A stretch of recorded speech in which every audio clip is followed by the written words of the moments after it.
नमस्कार साथियों, स्वागत आप सभी का एक बार फिर हमारे चैनल पर। आज हम आपसे बात करने वाले हैं मीनू बेनीवाल जी के बारे में। जैसा कि हम सभी को पता है, आज बीजेपी और जेजेपी के संबंधों में खटास आई हुई है।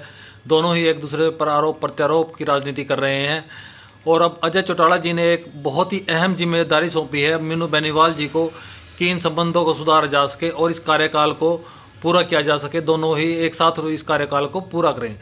तो हम अपने दोस्त से जानना चाहेंगे कि मीनू बेनीवाल कौन है और किस तरह वो एक विशेष भूमिका अदा करेंगे कि इन दोनों के संबंधों को सुधारा जाए और इस कार्यकाल को संयुक्त रूप से पूरा किया जाए। तो इसी के साथ हमारे साथी आपका इस बात का जवाब देंगे। मीनू बेनीवाल हरियाणा का एक चर्चित नाम है, जो कि जिसे सबसे पहले लोगों ने सुना था जब जेजेपी और बीजेपी का गठबंधन हुआ था। मीनू बेनीवाल ने जेजेपी से आते हैं और जेजेपी के उन्होंने चुनाव लड़वाने में भी बहुत मदद की थी और साथ में ही उन्होंने जो गठबंधन हुआ था अमित शाह के साथ, उसे करवाने के लिए उनका सबसे बड़ा हाथ माना जाता है और वो गठबंधन लगभग करवाया भी उन्होंने ही था। मीनू बेनीवाल इतना बड़ा नाम है कि उनको कई बार प्रधानमंत्री के साथ देखा गया है, अमित शाह के साथ और केंद्रीय मंत्री स्मृति ईरानी के साथ और अन्य कईयों के साथ उनके बहुत अच्छे संबंध बताए जाते हैं।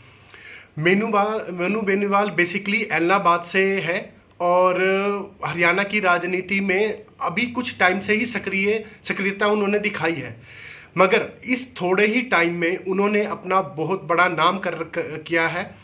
और मैं एक चीज़ बड़ी आपको बताना चाहूँगा, जो इलाहाबाद और आदमपुर का उपचुनाव था उसमें मीनू बेनीवाल को उस चुनाव का जो रणनीतिकर्ता मान सकते हैं आप, वो मीनू बेनीवाल था। जब कांग्रेस वहाँ पे हारी थी तो उन्होंने अपने जो इंटरव्यू था उसमें स्पष्ट भी किया था कि ये सारा इलेक्शन मीनू बेनीवाल ने अपने दल बल और अन्य संसाधनों के उस पर बदल दिया, उसका रुख बदल दिया। तो आप समझ सकते हैं कि मीनू बेनीवाल कितना बड़ा नाम है। हाँ, एक चीज़ और रही है कि हमेशा उनके लोग ये सोचते रहे हैं कि वो जेजेपी में है या बीजेपी में, जिनको उन्होंने भी कभी स्पष्ट नहीं किया है, ना ही मेरे ख्याल से उन्होंने किसी ने स्पष्ट रूप में पूछा है उनसे। तो आज जब हरियाणा में बीजेपी और जेजेपी में ये एक टकराव की स्थिति पैदा हो चुकी है, जिसके कारण गठबंधन लगभग टूटने की कगार पर है, जहां पे हर दोनों पार्टियां ऐसे ऐसे बयान दे चुकी हैं कि ऐसा लग रहा है कि शायद अगली 30 तारीख तक या 5-7 तारीख तक ये गठबंधन टूट भी जाए। तो उस समय में अजय सिंह चौटाला ने अपना रामबाण, जिसका नाम हम मीनू बेनीवाल है, वो चलाया है।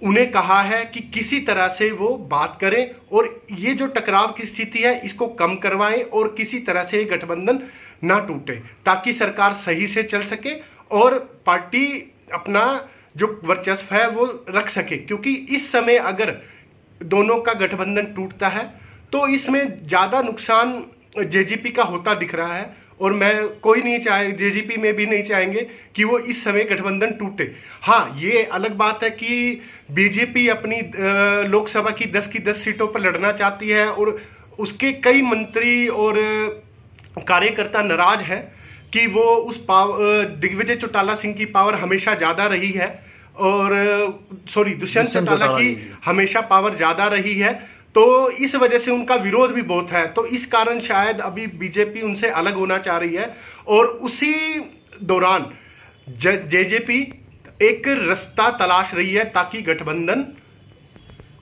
बचा रहे और इसमें मीनू बेनीवाल अब सबसे बड़ी भूमिका निभाना जा रहे हैं। अगर वो ये भूमिका निभा पाते हैं तो आप समझ सकते हैं कि वो हरियाणा का कितना बड़ा नाम हो सकते हैं।